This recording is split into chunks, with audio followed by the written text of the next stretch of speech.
Bonjour à tous. Écoutez, je voulais faire cette petite réaction parce que j'ai reçu depuis d'ailleurs des jours, des semaines, beaucoup de remarques, d'interpellations de votre part, parfois beaucoup de colère, de tristesse, quelquefois des encouragements sur évidemment la décision que nous avons prise et aussi la situation, avant tout la situation en ce moment à Gaza.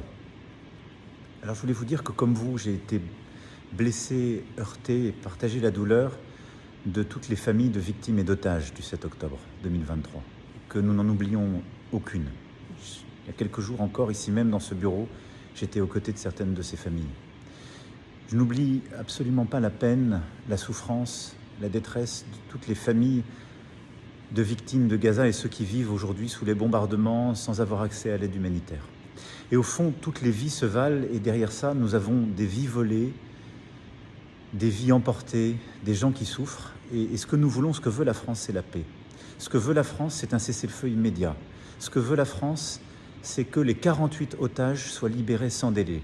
Ce que veut la France, c'est le retour de l'aide humanitaire à Gaza. Ce que veut la France, c'est un jour d'après possible à Gaza, avec le Hamas démantelé et écarté du pouvoir. Ce que veut la France, c'est une autorité palestinienne réinventée, renouvelée, des programmes scolaires qui n'enseigneront pas la haine et les conditions qui permettront la paix au cœur de cette autorité palestinienne. Ce que veut la France, ce sont deux États vivant en paix, côte à côte.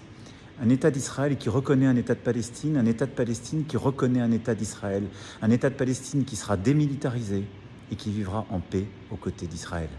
C'est cela ce que nous allons faire le 22 septembre à New York. Cette reconnaissance, c'est le début d'un chemin.